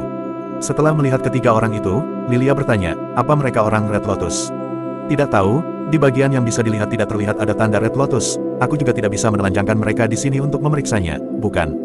Damar berdeham, wajah Lilia memerah, lalu dia menatap Audrey, dan kemudian berkata, "Kamu antar dia pulang dulu. Di sini serahkan saja padaku dan Nidia. Dia besok sudah harus kembali ke kota NJ, jangan sampai di saat seperti ini terjadi sesuatu." Damar mengangguk, dan menyerahkan belati di tangannya pada Lilia, kemudian berkata pada Audrey, "Ayo pergi." Audrey mengikuti Damar. Setelah masuk ke dalam lift dan hanya tersisa mereka berdua, terbersit rasa senang di matanya, dan dia pun bertanya, "Dulu saat kamu menjadi model kami, aku sudah merasa kamu pasti bukan orang biasa. Dan kamu malah tidak mengakuinya. Sekarang pada akhirnya kedokmu sudah terbongkar." Damar berkata tanpa daya, "Adik kecil, aku baru saja menyelamatkan nyawamu." "Huff, kamu sebelumnya menipuku, bukan? Tapi aku tahu, kalian para Night Watcher tidak suka mencolok. Tenang saja, aku tidak akan membocorkan hal ini, termasuk pada keluargaku." Audrey bertanya dengan bersemangat, "Kamu Night Watcher nomor berapa? Aku lihat kamu sangat hebat, pasti kamu master level atas, setidaknya ada di 50 besar, kan? Kamu tahu banyak tentang Night Watcher ya?" Damar terkejut saat mendengar pertanyaannya. "Tentu saja, impianku adalah bergabung dengan Night Watcher, mengenakan seragam, membawa pedang ganda di punggung, menghukum orang jahat dan melindungi kedamaian dunia." "Betapa kerennya itu," kata Audrey. "Sayangnya, keluargaku tidak memperbolehkanku melakukannya." Damar terdiam. Keluarga Wong adalah keluarga yang benar-benar kaya dan berkuasa di dunia ini. Sampai batas tertentu, mereka sendiri termasuk bagian dari dunia bawah, dan mereka memiliki warisan seni bela diri sendiri. Di kota ini, keturunan mereka bisa menikmati kedamaian dan kehidupan. Memang tidak perlu bagi putra-putri mereka untuk membahayakan diri sebagai Night Watcher. "Kamu masih belum memberitahuku, nomormu berapa?" tanya Audrey. "Aku tidak punya nomor," Damar berkata sambil mengelus hidungnya. "Bohong? Kalau tidak mau bilang ya sudah, kamu malah membohongiku lagi." Audrey memelototi Damar. Saat itu lift juga tiba di lantai tujuan mereka. Audrey mendengus dan berlari keluar, "Tenang saja, aku tidak akan bertanya, aku tahu aturan Night Watcher." Sambil mengatakan itu, dia berlari pergi. Damar mengikutinya sampai ke depan pintu, lalu Audrey membuka pintu. Setelah berpikir sejenak, sebelum orang yang melindungi Audrey tiba, Damar memutuskan menunggu di sana untuk menghindari kejadian yang tidak diinginkan. Damar mengikutinya masuk ke dalam rumahnya. Audrey dengan penasaran bertanya tentang Night Watcher pada Damar, dan karena sekarang dia telah tahu sedikit, Damar juga memilih topik yang bisa dibahas untuk mengobrol dengannya sebentar. Hal ini membuat mata Audrey bersinar terang. Sekitar setengah jam kemudian, pintu ruangan terbuka, dan pria parubaya yang muncul di Haidilau itu berjalan ke tengah ruangan. Saat dia melihat Audrey duduk bersebelahan dengan Damar, alisnya sedikit terangkat. Dia menatap Damar dengan pandangan dingin. "Om," melihat pria parubaya itu, Audrey berkata, "Om Lintang, ini adalah Damar, tetangga yang waktu itu kuceritakan padamu." "Damar, ini omku, Lintang Kosasi." "Halo." Pria parubaya itu melihat Damar dengan pandangan datar, kemudian berkata sambil mengerutkan keningnya, "Audrey, jangan sembarangan bawa pria pulang ke rumah. Ayah ibumu akan memarahimu jika mereka tahu." "Iya aku tahu." Audrey memonyongkan bibirnya. Mungkin karena takut Lintang khawatir, Audrey tidak memberitahu tentang serangan yang terjadi beberapa saat lalu. Tentu saja, dia juga tidak membahas tentang Damar yang merupakan Night Watcher. Sebelumnya di parkiran basemen, saat menghadapi bahaya, Audrey bersedia mengorbankan dirinya sendiri agar Damar dapat lari. Hal itu membuat pandangannya terhadap Audrey menjadi jauh lebih baik. Dia bangkit dan tersenyum, "Kalau begitu aku pamit dulu ya. Safe flight untuk penerbangan besok." Audrey mengangguk, "Jika kedepannya kamu berkunjung ke kota NJ, ingat untuk meneleponku, biar aku bawa kamu berkeliling." "Baik." Damar tertawa, wajah Lintang seperti wajah di kartu poker yang tanpa ekspresi. Dia menatap Damar kemudian berkata, "Biar aku antar." Damar tidak menolaknya dan mengangguk, "Boleh." Keluar dari ruangan, Lintang mengantar Damar sampai di pintu lift, kemudian berkata dengan tenang, "Perkataan Audrey tadi cukup didengar saja, tidak perlu dimasukkan ke dalam hati." Ekspresi Damar sedikit berubah, sambil menatap pria itu, dia berkata, "Maksudmu perkataan yang mana?" "Semuanya." Lintang menatap Damar dan berkata, "Anak muda, belakangan ini Audrey sering membahas tentangmu saat di rumah, tapi aku harap kamu sendiri bisa mengerti siapa dirimu, dan mengerti perbedaan di antara kamu dan Audrey. Jangan punya pikiran terhadap Audrey juga. Jika hanya kamu yang menyukai Audrey itu masih tidak masalah, tapi jika kamu membuatnya suka padamu juga, itu hanya akan menyakiti dirimu sendiri dan hanya buang waktumu saja." Ding dong. Saat itu lift telah tiba. Damar mengelus hidungnya dan masuk ke dalam lift. Dia tidak menjawab perkataan Lintang. Melihat poker face Lintang, dia pun tersenyum. Kemudian pintu lift tertutup dengan perlahan. Bersambung. 166. Kejatuhan Leslie. Ketika mereka kembali ke rumah Lilia dan Nidia juga telah kembali. Damar bertanya dengan heran, cepat sekali. Aku langsung menghubungi Tirta, saat ini mereka sudah berada di kota LH, kata Lilia yang kemudian menatap Damar dan bertanya, Nidia dan aku akan mengambil penerbangan yang sama dengan Audrey besok ke kota NJ. Segeralah kamu selesaikan masalah di sini secepat mungkin. Sampai ke kota NJ, bukan hanya masalah Audrey, tapi masih ada urusan lain yang harus diselesaikan. Urusan apa? Tanya Damar. Aku akan memberitahumu kalau sudah sampai di kota NJ. Lilia melanjutkan, selain itu, semua informasimu di internet akan segera dihapus. Ketika kamu tiba di kota NJ, identitasmu adalah karyawan biasa dari sebuah perusahaan. Tidak mungkin. Damar memaki, jangan bilang kamu menyuruhku pergi bekerja dari pukul 9 sampai pukul 5 setiap hari. Ini hanya sebatas formalitas, kalau kamu datang terlambat atau pulang cepat, tidak akan ada orang yang memedulikanmu. Lilia lalu berbisik, lagi pula, kamu juga memiliki 20% saham dari perusahaan itu. Oh, Damar menyentuh hidungnya dan berkata, baiklah. Kamu atur saja, lalu, beri aku daftar nama semua anggota Red Lotus di kota NJ juga provokator yang beraksi dulu, aku akan membantai mereka satu persatu. Baik, nanti akan kita atur. Lilia mencibir, sekarang kegiatan organisasi bawah tanah semakin lama semakin banyak. Sudah waktunya untuk memberi mereka tamparan yang membangunkan. Setelah berbicara, dia melihat Damar dan berkata, selama masa pemulihan Thalia, sebisa mungkin bereskan semua masalah di sini sampai selesai. Damar mengangguk dan berkata, baik, aku tahu. Ngomong-ngomong, bagaimana kabar Thalia sekarang? Sudah sedikit pulih, ia sudah bisa bangun dari tempat tidur untuk waktu yang singkat dan berjalan-jalan. Kemampuan pemulihannya sudah cukup cepat. Kemungkinan dia bisa pulih sepenuhnya setelah 10 hari, kata Lilia. Damar menghela napas lega. Setelah mengobrol sebentar, Lilia dan Nidia pergi mengemasi barang-barang mereka. Mereka tidak keluar malam untuk berjaga-jaga karena mereka akan berangkat keesokan harinya. Ketika mereka sedang berkemas, Damar kembali ke kamar dan menemani Thalia sebentar, sebelum mandi dan berbaring di tempat tidur untuk tidur. Pagi-pagi sekali, Damar dibangunkan oleh telepon pada pukul 10 pagi, Binar yang menelepon. Halo, Damar menjawab telepon dan bertanya, ada apa? Datanglah ke perusahaan. Binar berkata, apa yang terjadi padamu dan Yuki? Dia membawa orang ke perusahaan kita dan mengacau. Bawa seseorang. Siapa? Bukannya bisa kamu usir saja? Tanya Damar. Usir, kelihatannya itu tidak akan berhasil. Binar menyentuh hidungnya dan berkata, nanti kamu akan tahu ketika kamu datang. Setelah berbicara, Binar menutup telepon. Damar menyentuh hidungnya dan menatap telepon dengan curiga. Dia bangkit dari tempat tidur, pergi ke kamar dan menatap Thalia lalu berkata, apakah kamu sudah lebih baik? Lebih baik, bantu aku duduk, aku ingin menonton acara TV sebentar. Thalia berkata, aku juga sedikit lapar. Damar terdiam, dia mengangkat Thalia, meletakkannya di sofa, menyalakan TV, dan berlari ke supermarket di lantai bawah untuk membelikannya banyak makanan, kemudian mandi dan berlari menuju Navis Group. Pada saat yang sama, di sisi lain kota LH, di sebuah villa. Leslie terbangun dengan samar dari tempat tidurnya. Dia merasakan sakit kepala yang luar biasa, lalu melihat sekeliling dan berkata, bagaimana aku bisa pulang kemarin? Pada saat ini, dia merasa ada sesuatu yang salah, dan dia menyadari bahwa dia tidak memakai apapun. Ya ampun, bagaimana bisa begini?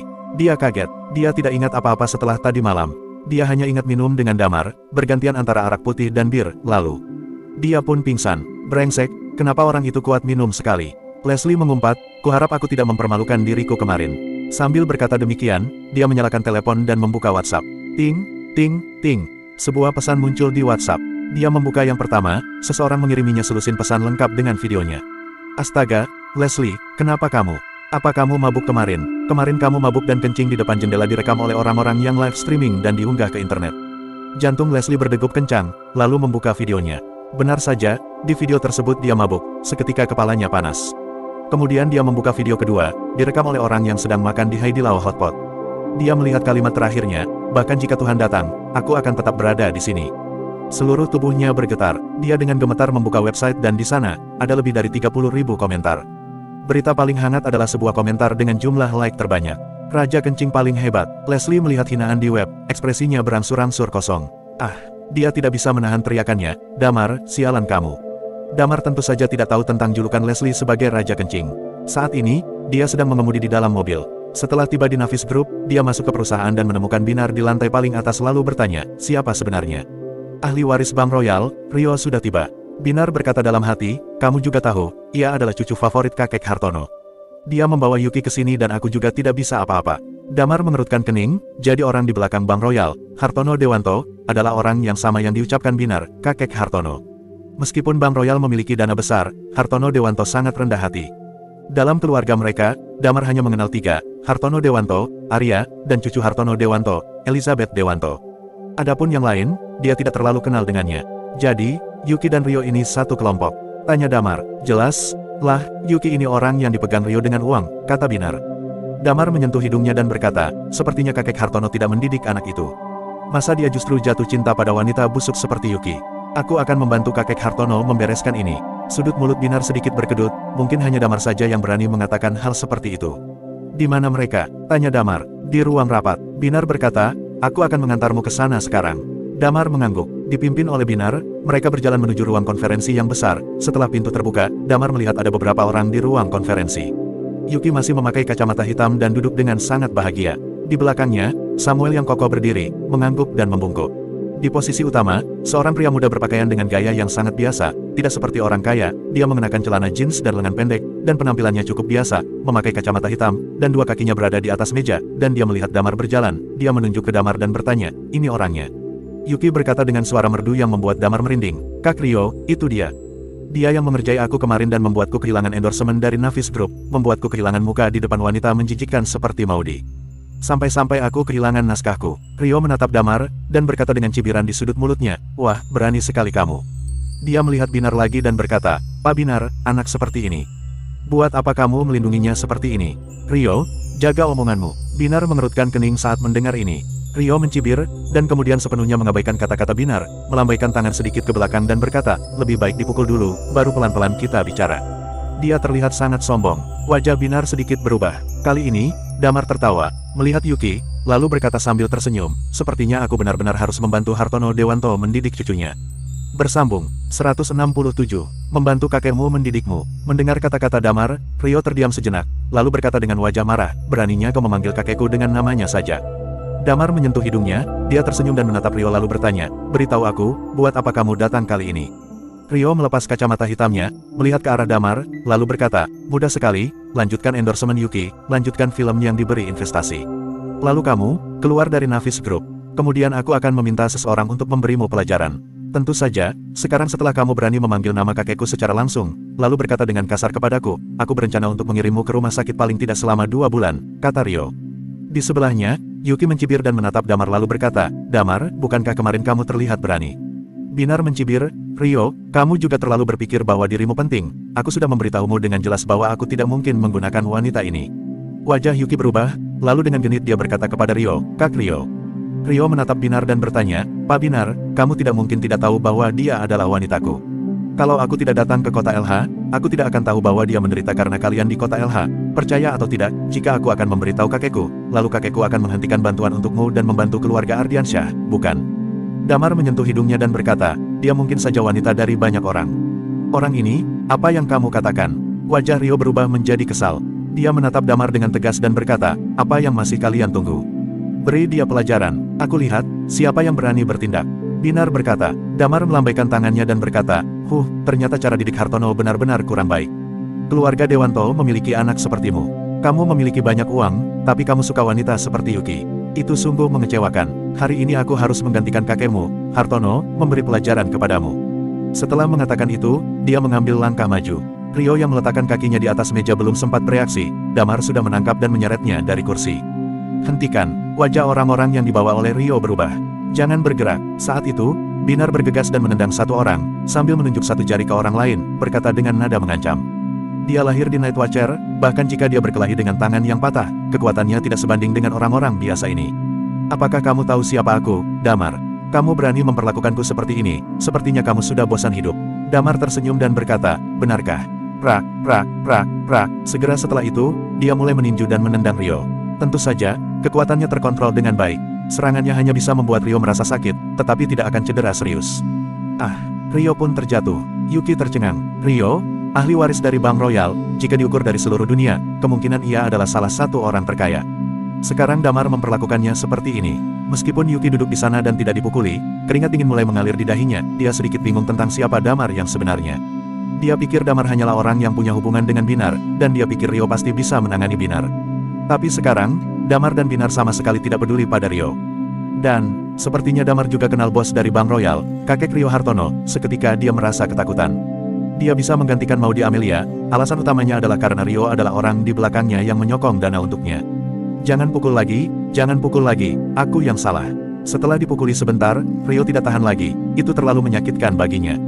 Damar mengabaikannya. Setelah beberapa pukulan lagi, dia menatap Rio sambil tersenyum, lalu menatap Yuki di sebelahnya dan berkata, "Kamu, baik-baiklah sebagai wanita simpanan. Apa yang terjadi dengan Maudi Amelia kemarin, kuharap bisa menjadi pelajaran buatmu. Tetapi ternyata kamu datang sendiri ke sini untuk mati." Wajah Yuki tiba-tiba berubah saat mendengar ucapan Damar. Kemudian, Damar mengeluarkan ponselnya, mencari nomor Arya, dan meneleponnya. Tak lama kemudian, panggilan itu tersambung. Arya bertanya, "Damar, ada apa? Kirimkan aku nomor telepon kakek Hartono. Aku punya sebuah info untuknya," kata Damar. Segera, Arya mengangguk cepat. Damar menutup telepon, dan tak lama kemudian, sebuah pesan datang. Damar melirik Rio, lalu dia menelepon Hartono. "Halo." Setelah beberapa saat, sebuah suara berharisma terdengar. "Halo, dengan siapa ini?" "Aku, Damar." Damar tersenyum dan berkata, "Guru, bagaimana kabarmu hari ini?" "Bagus, bagus sekali. Kamu sudah 3 tahun tidak menghubungiku, bagaimana kabarmu?" Nada suara Hartono jelas bersemangat.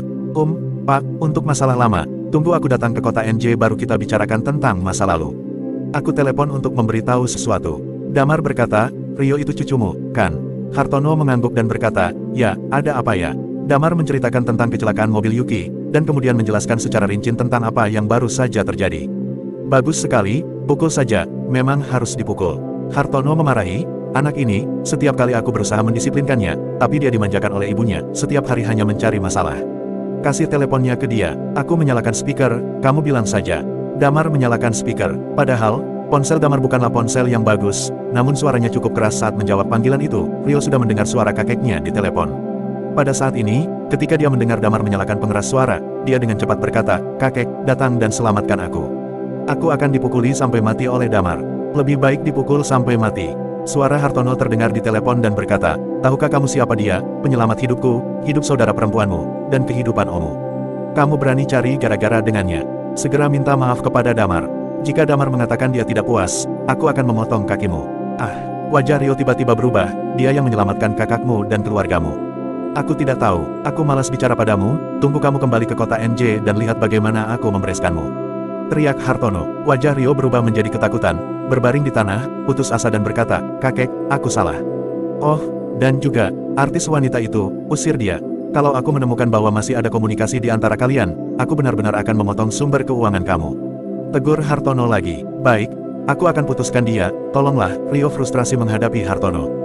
Setelah berbicara, Hartono mengatakan, "Damar, kapan kamu datang ke kota NJ? Elizabeth Derwanto sering membicarakanmu juga. Aku dalam waktu dekat akan datang ke sana, nanti aku akan menghubungimu lagi." Damar tersenyum, "Kalau begitu aku tutup dulu, membereskan masalah di sini." Setelah berbicara, Damar menutup telepon, lalu melepaskan Rio, menarik kursi, dan duduk sambil tersenyum. Binar juga memicingkan mata ke kursi dan duduk, menatap Rio sambil tersenyum. Rio merasa ketakutan saat ini. Dia menahan rasa sakit di seluruh tubuhnya dan berjalan di depan Damar dan berkata dengan tulus, "Damar, maafkan aku benar-benar minta maaf. Aku tidak tahu kamu orang yang menyelamatkan kakek dan saudara perempuanku. Jika aku tahu, aku tidak akan melakukan ini padamu, maafkan aku." Dia terlihat sangat tulus, dan sepertinya pria ini masih menghormati orang-orang di keluarganya. Lalu, Damar tersenyum dan menatap Yuki tidak jauh. Yuki melihat tatapan yang dilontarkan Damar, tubuhnya bergetar tiba-tiba, dan keringat muncul di dahinya. Bersambung, 168. Maudi terkejut. Rio bisa dibilang pria brengsek, tapi dia jelas bukan tipe orang yang busuk sampai ke tulang. Dia cukup berbakti, sikapnya terhadap keluarganya tampaknya sangat baik. Dia menyukai artis wanita, jadi dia mendirikan agensi hiburan. Di perusahaannya, ada banyak nama yang besar di industri hiburan. Dan Yuki adalah artis di perusahaan mereka, bisa dibilang terbilang di posisi teratas. Sebenarnya, Yuki bisa mencapai titik ini karena menerima bantuan modal dari Rio. Namun sekarang, dia menyinggung Damar, dan baru saja, Rio pun meminta maaf kepada Damar setelah dipukuli oleh Damar. Melihat tatapan Damar, Yuki hanya merasakan dirinya mati rasa, walaupun Damar tidak berkata apa-apa namun dia merasa akan terasingkan. Apa yang disebut bintang panas sebenarnya tidak layak disebut artis, terutama seperti Yuki, yang tidak ada bakat apapun yang menonjol, hanya mengandalkan dana dari orang lain. Memperhatikan ekspresi Damar, wajah Rio juga sedikit kusut. Dapat dilihat bahwa Rio sangat menyukai Yuki. Terlepas dari karakter Yuki yang tidak stabil, dari segi penampilan, ia memang menawan. "Kak Damar." Saat ini, panggilan Rio untuk Damar telah berubah. Dia tampaknya telah membuat beberapa tekad dan berkata, "Kak Damar, bagaimana kalau perusahaan kami memutus kontrak dengan Yuki, kedepannya dia tidak ada hubungan lagi denganku. Adapun dia, masuk ke perusahaan mana aku pun tidak akan mengurusnya, bagaimana menurut kamu?" Wajah Yuki sedikit berubah. Pemutusan kontrak berarti dia akan kehilangan donatur terbesarnya. Sebelum menemukan donatur lain, karirnya pasti mengalami penurunan, ini tidak bisa dipungkiri. Koneksi Rio dan sumber keuangannya yang bisa dikatakan tidak ada habisnya. Sekarang Rio akan mengakhiri kontrak dengannya, setidaknya dia akan terasingkan beberapa waktu. Tentu saja, untungnya, Rio tidak mengatakan bahwa dia akan menyembunyikannya dari media atau bergabung dengan perusahaan lain untuk memblokirnya, ini juga bisa dibilang memberikannya jalan keluar. Setelah mengatakan ini, dia menatap Yuki dan berkata, kamu masih belum meminta maaf kepada Damar. Yuki menyeka keringat di dahinya dan segera berdiri. Dia tahu jika dia tidak meminta maaf, Damar tidak akan melepaskannya dan membuatnya tidak bisa tampil lagi, dan mungkin benar-benar terlupakan. Dia berjalan di depan Damar, dia membungkuk dan berkata, Damar, aku benar-benar minta maaf, semuanya salahku. Entah disengaja atau tidak, dia tidak menutupi dadanya, begitu dia membungkuk, terlihat area kulit yang luas dan belahan yang dalam. Wanita ini sungguh sangat licik, Damar tersenyum dalam hati. Dia melambaikan tangannya dan berkata, kalian bereskan sendirilah, aku masih ada urusan. Aku pergi dulu. Mendengar ini, Rio menghela napas lega, namun wajah Yuki penuh dengan kesedihan. Binar menatap Rio, mengikuti Damar dan bertanya, ngomong-ngomong, sekarang kita tidak dapat menggunakan Yuki dalam film, sutradara film menghubungi aku kemarin dan bertanya siapa yang akan menggantikannya. Apakah kamu punya kenalan artis wanita? Damar tertegun, lalu dengan santai berkata, kamu tahu Maudy Amelia. Kamu bisa merekomendasikannya kepada orang itu untuk melihat apakah ada peran yang cocok untuknya. Baiklah, aku akan mengaturnya, kata Binar. Di belakang, Yuki mendengar percakapan antara Damar dan Binar, wajahnya tiba-tiba berubah. Yuki, hanya karena satu masalah ini, nasibnya berbalik, dan dia mungkin akan tenggelam ke dasar lembah. Kak Rio, dia menatap Rio dengan nada centil. Rio mengerutkan kening dan berkata, kamu cari gara-gara dengan orang yang salah. Kamu baru saja mendengar apa yang ditelepon tadi, kan? Aku tidak dapat melindungi kamu. Kamu bereskan masalahmu sendiri. Meskipun Rio juga tidak rela, namun mau bagaimana? Lagi pula dia tidak kekurangan artis wanita di sekitarnya. Tanpa Yuki, masih ada yang lain. Damar tidak tertarik dengan apa yang akan dilakukan Rio selanjutnya, tetapi dia senang melihat orang-orang seperti Yuki terlupakan. Mengucapkan selamat tinggal pada Binar, dia berencana untuk pulang. Sekarang setelah Lilia dan Nidia pergi, dan Talia belum sepenuhnya pulih dari luka-lukanya, dia masih harus merawatnya. Padahal, dia tidak ada urusan di kota LH, urusan keluarga Ardiansyah hampir selesai. Tentu saja, bisnis keluarga Ardiansyah sangat besar, walaupun terus menyusut, kebangkrutan total mungkin tidak akan terjadi, hanya berjalan menuju kebangkrutan tidak bisa dihindari. Setelah keluarga Tandialo benar-benar putus sumber pendanaannya dari Red Lotus, mereka pun menempuh jalan yang sulit. Di sisi lain, keluarga Sitara telah memakan banyak harta keluarga Ardiansyah selama periode ini untuk menstabilkan keluarganya sendiri. Tentu saja Rizky tetaplah Rizky yang membenci Damar. Bagas juga telah memberitahu keluarganya bahwa dia akan dikirim ke tempat lain oleh perusahaan. Tidak mengherankan, dia dan Wadi akan memasuki Night Watcher bersama. Pada saat yang sama, Sela pergi bersama mereka. Sela telah menerima penilaian pribadinya dari Night Watcher, penilaian ini terutama untuk kemampuan daya tahannya. Menjadi Night Watcher sungguh sulit, apalagi bagi perempuan. Orang biasa mungkin akan tidak tahan, untuk laki-laki mereka masih bisa berkelahi jika tidak tahan. Bagi Damar, segala sesuatu tentang kota LH tampak damai. Tentu saja, dia tidak tahu dunia bawah yang tersembunyi di balik ketenangan ini. Tirta akan tinggal di sini bersama timnya untuk menjaga kedamaian. Dia naik taksi ke kompleks, lalu kemudian membungkus makanan untuk hampir 10 orang. Talia makan sangat banyak, bahkan dalam kondisi terluka parah, tidak mungkin memengaruhi nafsu makannya. Sesampai di rumah, Talia sedang duduk di sofa menonton TV, dan kata-kata pertama yang dilontarkannya saat melihat Damar adalah, aku lapar lagi. Damar tidak punya pilihan selain meletakkan barang-barang di atas meja untuknya, lalu membukanya sedikit demi sedikit. Talia tersenyum puas. Pada saat yang sama, di sebuah komunitas di kota LH, apartemen 2 kamar yang didekorasi dengan bagus. Di dalam kamar, Maudy sedang memegang semangkuk bubur, menyuapi anaknya. Setelah infus, kondisi anaknya jauh lebih baik. Tadi malam baru saja dia keluar dari rumah sakit. Mobil juga sudah dikirim ke toko 4S, tetapi biaya kompensasi yang tinggi masih menjadi beban buatnya. Tentu saja, dia tahu jika bukan karena Damar, segalanya tidak akan sesederhana itu. Hah, dia menghela napas sambil memberi makan anaknya. Dududu, tiba-tiba, ponselnya berdering, dia mengambil ponselnya dan melihatnya, dia terpana oleh ponsel yang berkedip di atasnya. Sialan, nomor ini dulunya adalah nomor telepon yang dia tinggalkan ketika dia masih populer, dan dia syuting serial TV dengan sutradara ini. Tapi setelah dia terlupakan, keduanya tidak pernah menghubungi lagi, bahkan WhatsApp-nya telah dihapus, dia tidak berharap sutradara ini berinisiatif untuk memanggil dirinya lagi. Selain itu, seperti yang diberitakan sebelumnya dalam berita, sutradara ini dan Yuki akan ikut memproduksi serial TV besar. Maudy menelan ludahnya, khawatir. Ya, agak skeptis, Yuki merekomendasikan dia ke sutradara dengan sengaja, apa hanya untuk mempermalukannya di depan para kru. Tapi selama ada syuting, maka dia bisa punya penghasilan.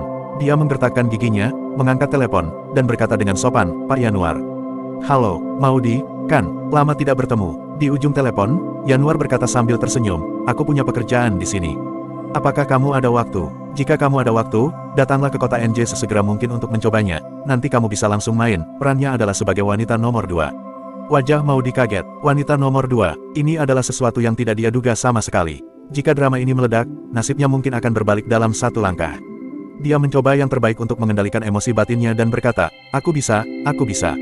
Aku akan ke sana besok. Bersambung. 169.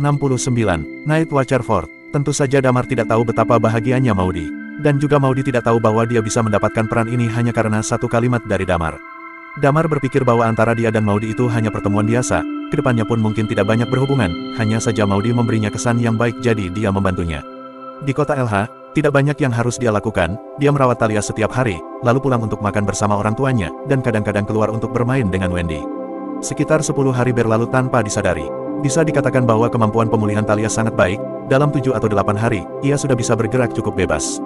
Namun, Damar membiarkannya beristirahat selama 2 hari lagi untuk menenangkan pikiran. 10 hari kemudian, di bandara kota LH, Damar dan Talia menyeret koper lalu keluar dari mobil. Ya, hari ini, mereka akhirnya memutuskan untuk berangkat ke kota NJ. Kepada keluarga, Damar menggunakan nama Binar, mengatakan bahwa Binar mengirimnya ke cabang kota NJ. Orang tua Damar tidak mengatakan apa-apa tentang ini, dan mereka bahkan sangat senang. Tentu saja, sebelum berangkat, Damar mengajak Wendy, Clara, Lisa dan Gladys untuk makan bersama.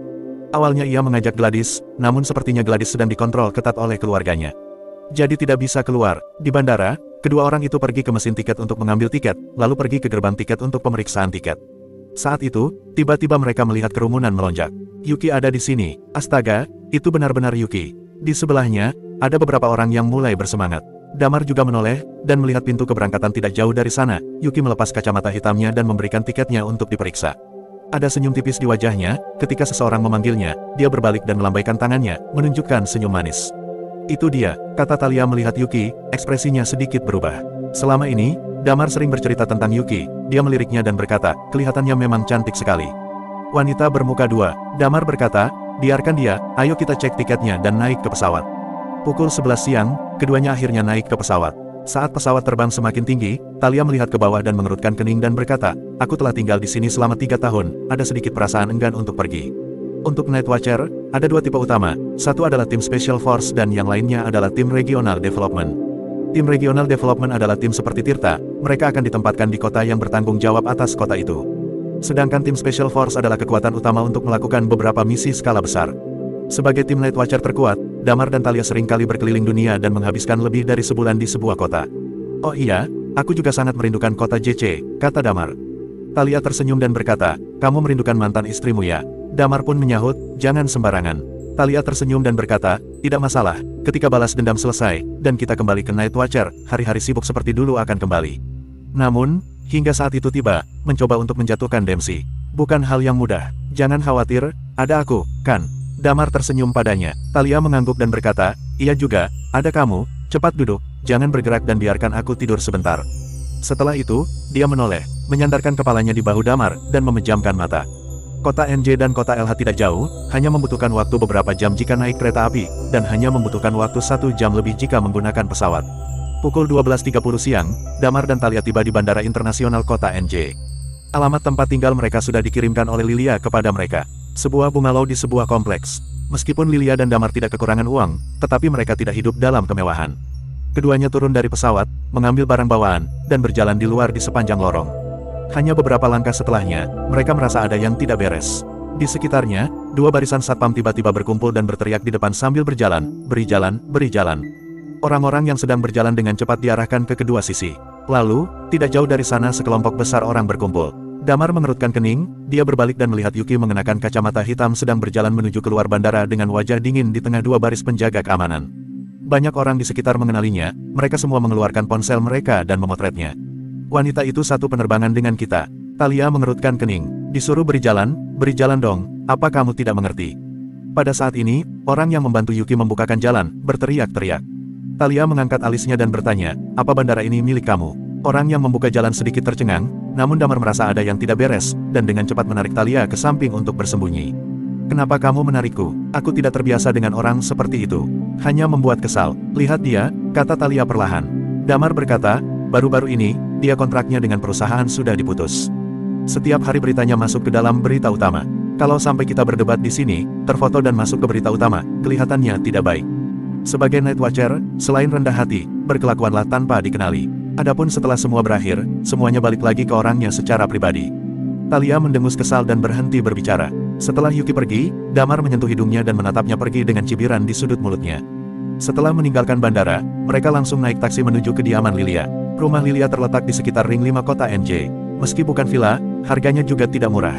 Setelah sampai, Thalia masuk ke kamar, sedangkan Damar harus tidur di sofa. Ada 5 kamar di rumah itu, tetapi satu adalah ruang belajar tanpa tempat tidur. Satu kamar diubah Lilia menjadi bangsal dan ruang operasi, lalu sisa 3 kamar tidur.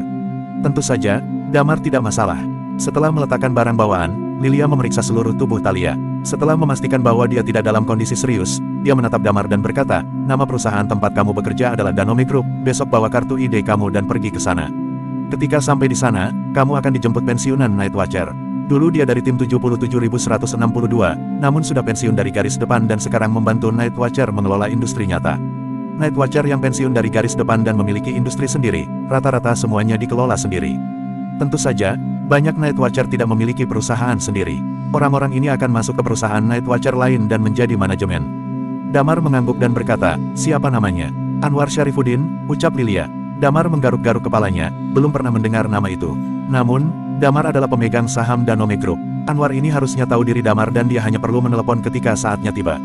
Sambil bicara, Lilia berkata, "Ini materi untukmu masuk hari pertama, nanti bawa saja." Damar mengangguk dan berkata, "Bagaimana dengan tugasnya?" Lilia mengatakan, "Ada 2 tugas utama. Satu bertanggung jawab atas masalah keselamatan Audrey. Meskipun di kota NJ, lawan yang dihadapi kali ini tidak biasa. Tugas lainnya, membunuh Saveri." "Siapa Saveri?" tanya Damar. "Orang yang melukai Second, dia juga bos Black Code itu," kata Lilia. Mata Damar bergerak sedikit dan berkata, "Mengerti." Kemudian, dia menatap Thalia. Thalia mengangkat bahu dan berkata, "Kamu tidak perlu memberikan tugas kepadaku. Aku belum kembali ke Night Watcher. Para Night Watcher juga mungkin tidak tahu keberadaanku. Dalam waktu dekat ini aku akan tetap membunuh orang-orang dari Red Lotus dan Dempsey." Lilia tersenyum masam, lalu mengangguk dan berkata, "Baiklah, aku dan Nidia biasanya menemani dan bekerja sama dengan Night Watcher kota NJ untuk berjaga malam." Raut wajah Damar bergerak sedikit dan berkata, "Siapa yang bertanggung jawab atas kota NJ?" Lilia menatap Damar dan berkata, "Ford. Juga yang merupakan third sebelumnya, Arton Nugroho." Mendengar nama itu, alis Damar dan Thalia berkerut dalam secara bersamaan. Bersambung, 170. Badai pendaftaran. Arton Nugroho, dia jauh lebih tua dari Damar. Dia adalah veteran Night Watcher. Dalam pekerjaan, orang ini tidak memiliki masalah apapun, hanya saja dia suka memamerkan kemampuannya dan mendidik pendatang baru. Sederhananya, dia suka menyombongkan orang lama. Salah satu anggota pasukan Damar pernah melakukan kesalahan dan dididik keras olehnya. Damar jelas saja tidak suka, kemudian dia pun langsung membalasnya. Arton dipukuli habis-habisan oleh Damar. Setelah selesai ia juga kembali dipukuli oleh Thalia. Waktu itu Arton masih di urutan ke-10 Night Watcher. Setelah dikalahkan oleh Damar dan Thalia, dan peringkatnya pun keluar dari 10 besar. Setelah itu, tim Damar dan timnya tidak pernah akur, dan sering terjadi gesekan, tetapi kebanyakan tim Arton yang kalah. Ada juga keuntungannya, karena tim Damar terus tumbuh lebih kuat, mereka pun menghadapi banyak tekanan, yang membuat mereka terdorong maju. Apalagi Arton yang awalnya sudah berumur dan sudah bertahun-tahun tidak melakukan gebrakan, di bawah tekanan Damar dan Thalia justru kembali masuk ke 10 besar. Dan di periode waktu selanjutnya, dia naik sampai ke posisi ketiga. Walaupun posisi Ves yang misterius tidak berubah dan hampir tidak pernah muncul, dia dapat dikatakan sebagai kekuatan tempur ketiga Night Watcher. Jika posisi Damar dan Thalia tidak diikut sertakan, ia bisa dibilang menjadi zero. Tetapi 3 tahun kemudian, dia pernah jatuh ke nomor 4, yang berarti ada 3 orang mengunggulinya. "Tentu saja, tanpa adanya tekanan kami, perkembangannya terlalu lambat," kata Damar sambil menghela napas. Thalia mengangguk dalam-dalam, "Tapi memang repot. Kalau dia kesini untuk jaga malam, dia tidak mungkin mau bekerja sama dengan kita seperti Tirta," kata Thalia. Damar mengangguk, alasan dia mengerutkan kening adalah karena ini. Di sebelahnya, Nidia menunjukkan senyum di wajahnya dan berkata, "Siapa yang menyuruhmu untuk selalu mengerjai dia sebelumnya? Terkadang aku melihat Om Arton dan merasa kasihan." "Lupakan saja, mari kita bicarakan, jika dia tidak bekerja sama dengan kita akan memukulnya lagi saat itu," kata Damar. Thalia mengangguk, "Kasihan Om Arton," ucap Nidia ragu. "Baiklah, Nidia dan aku harus istirahat. Siang ini kalian rencanakan sendiri saja kegiatan kalian," kata Lilia. "Keduanya harus jaga malam di malam hari dan harus memastikan mereka tidur di siang hari."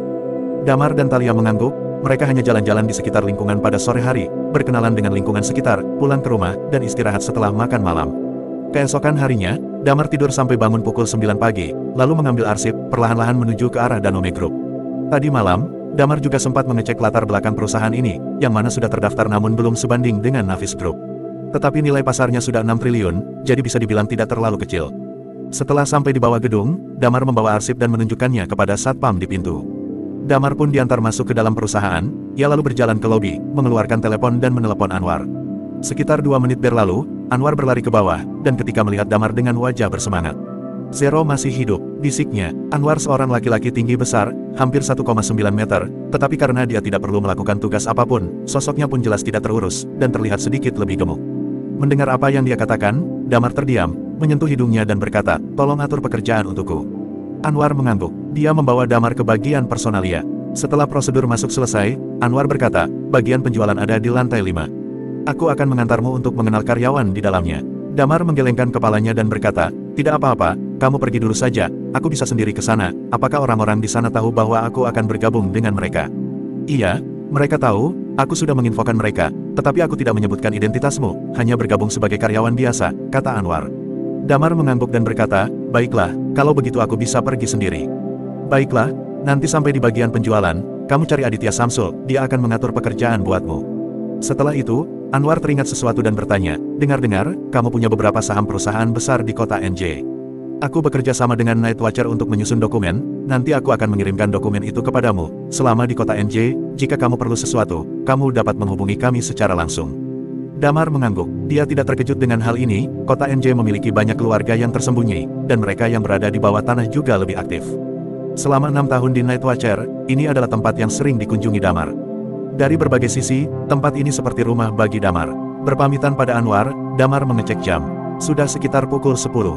Dia naik lift ke lantai 5, setelah keluar dari lift, dia berjalan 2 langkah dan mendengar suara dari tangga sebelah lift. "Amela Damayanti, apa kamu tidak bisa merasakan perasaanku padamu?" Suara seorang pria terdengar. Damar diam-diam menoleh dan melihat, menemukan bahwa di tangga, seorang pria parubaya yang sedikit kesal sedang berbicara, di seberangnya seorang wanita yang cantik dengan tubuh putih berdiri. Dialah sosok Amela yang disebutnya. Wajah Amela kusut, dia berkata, "Pak Aditya, aku benar-benar tidak ingin jatuh cinta sekarang, aku baru saja lulus dan ingin fokus bekerja." "Pak Aditya, orang ini Aditya, atasanku langsung." Damar sedikit heran di dalam hatinya dan memandang ke sana dengan penuh minat. Aditya memandang Amela dan berkata dengan sungguh-sungguh, "Amela, di masyarakat seperti sekarang ini kamu bisa sangat mudah untuk maju. Coba kamu pikir, aku manajer di departemen penjualan, dan omku adalah pemimpin perusahaan. Jika kamu dan aku bersama-sama, aku akan segera mempromosikanmu menjadi kepala tim di departemen penjualan. Selama ada omku, masa depanmu di perusahaan ini bisa dikatakan cerah. Aku masih ingin berjuang dengan kemampuanku sendiri." Amela tersipu. Aditya tampaknya tidak menyadari penolakannya yang jelas. Dia terkekeh pelan, "Haish, kamu masih tidak mengerti. Perusahaan seperti Danone tidak mudah untuk dimasuki, lebih sulit lagi untuk naik. Sebenarnya cukup mudah bagiku untuk memecatmu." "Pak Aditya, kamu," kata Amela dengan sedikit perubahan ekspresi di wajahnya. "Yah, aku juga tidak terburu-buru. Setelah pulang kerja hari ini, pergilah nonton film bersamaku, kita bicarakan hal ini pelan-pelan, bagaimana?" tanya Aditya. Amela menggelengkan kepalanya dan berkata, "Pak Aditya, aku masih punya urusan di rumah setelah pulang kerja." Melihat penolakan gadis-gadis itu berkali-kali, Aditya tampak sedikit tidak sabar, ada sedikit amarah terlintas di wajahnya, dia langsung meraih tangan Amela. "Wah, di kantor ditolak wanita masih berani main tangan." Di sebelahnya, Damar berkata sambil tersenyum. Kali ini, baik Amela maupun Aditya mengalihkan pandangannya ke Damar. Wajah cantik Amela memerah saat melihat dirinya ketahuan di sana. Dan wajah Aditya juga panik, dia memelototi Damar dan bertanya, "Siapa kamu, apa urusanmu?" "Oh, pihak personalia meminta aku untuk datang mencarimu. Aku pegawai baru di sini," kata Damar. Aditya merasa urusannya telah dirusak oleh Damar. Menatap Damar dengan tatapan penuh kebencian dan berkata, "Kamu tidak perlu datang lagi. Kamu datang terlambat bekerja di hari pertama. Aku tidak membutuhkan karyawan seperti kamu." "Benarkah hal ini kamu yang mengatakannya ya?" kata Damar sambil mengangkat bahu, dan melemparkan kartu pegawainya ke Aditya. "Kalau begitu aku pergi dulu." Sebenarnya, dia juga tidak ingin bekerja di kantor.